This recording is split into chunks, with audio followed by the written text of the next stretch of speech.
Hello everyone and welcome to my channel, and today I'll be reading a CaitVi Listener by me. So let's get into it. The smoke is suffocating. It curls through the streets like a living thing, coiling around debris and broken glass, obscuring the chaos. You stumble over a chunk of what was once a lamppost, your heart pounding as you call their names into the haze. Vi? Kate? Your voice is drowned out by the groaning of unstable buildings and the distant wail of sirens. You'd been separated moments after the explosion, flung back by the force of it. The ground had trembled beneath you as fire bloomed in the distance, painting the sky an eerie orange.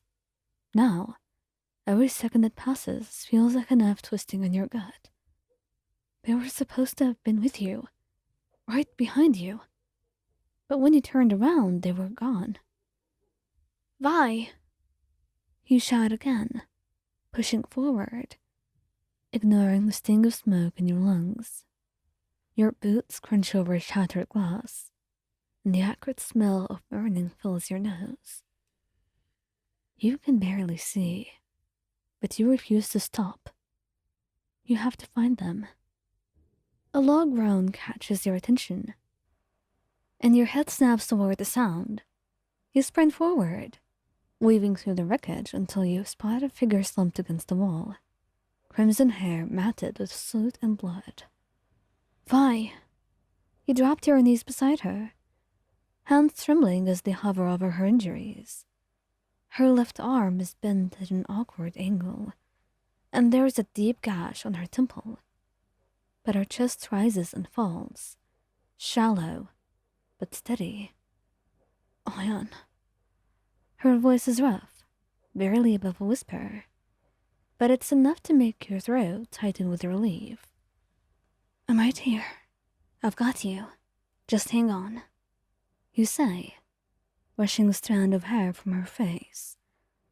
Kate, Vi tries to sit up, but you press a hand gently to her shoulder, keeping her still. I'll find her. And then, I'll come back for you. Just stay here and stay awake, okay? You say, looking into her eyes. Though the thought of leaving her like this twists your stomach. You were worried about her, but you had to leave if you wanted her to stay. Her lips twitch in a weak grin. No promises. You don't have time to dwell on her words. You prop her up as best as you can and bolt back into the smoke, calling for Caitlyn.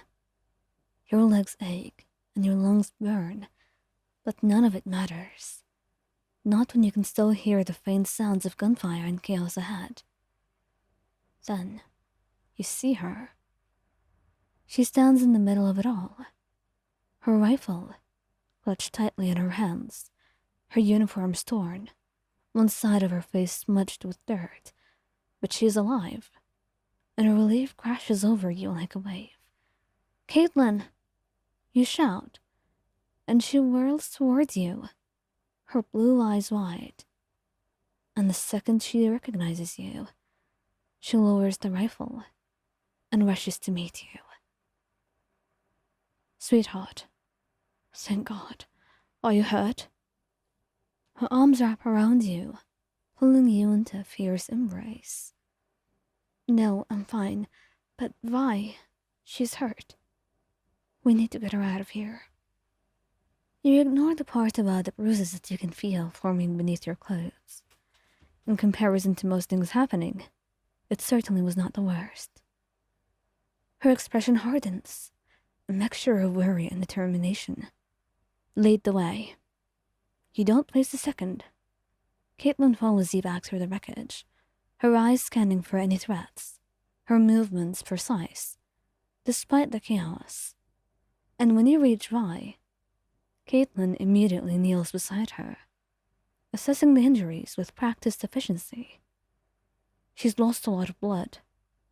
We need to move her somewhere safe. Caitlyn mutters, pulling a bandage from her satchel and pressing it to Vi's temple. Vi's eyes flutter open, and a smirk tugs at her lips despite her condition. "Hey, Cupcake. Nice of you to join us." Caitlyn only glares at her, though there is no real heat behind it. "You're lucky I'm not lecturing you right now. Go ahead, I'll just pass out halfway through." Vi quips, but it's obvious all of this is taking a lot of her energy. And you just shake your head, crouching beside her and taking her uninjured hand in yours. "Vi, no need to waste your energy like this. We're getting you out of here. You just need to hold on." "Don't worry, I'm not going anywhere. Not without you too." She didn't seem to listen to any of what you said before about not wasting her energy, but at the very least, she was somewhat stable, and that's something you were not going to complain about. Between you and Caitlyn, you managed to lift her up. Her weight is strained but not unbearable. Caitlyn takes the lead, her rifle at the ready, while you support most of Vi's weight. The journey is agonizingly slow, every step feeling like a battle against the world itself. But you refuse to stop. And finally, you reach the outskirts of the chaos. A medic tent looms ahead, a beacon of hope amidst the destruction. Caitlyn leaps down one of the medics, and within moments, Vi is being tended to. And you and her stand to the side, watching as they work. Caitlyn reaches for your hand, her grip firm but comforting. "She be all right. She's tough. And so are you. Both of you." You reply, glancing at her. Her face is streaked with soot, her uniform a mess, but she still stands with that unwavering strength and grace that first drew you to her. And Caitlyn smiles faintly, leaning into your side. "We're lucky to have you." And before you can respond, Vi's voice interrupts. "If you two are gonna get all mushy, at least wait until I'm out of earshot. Please?" You laugh, the sound cutting through the tension like a blade. "You look a little bit better now." "Yeah, and I'm not planning on dying today. Not when I've got you two to keep me on my toes." Caitlyn rolls her eyes, but her relief is evident. "Just focus on getting better, all right?" Vi looks between you two, her grin softening. "I mean it. You too. You're my everything." Your heart swells, and you step closer, placing a hand on Vi's cheek. "And you're ours."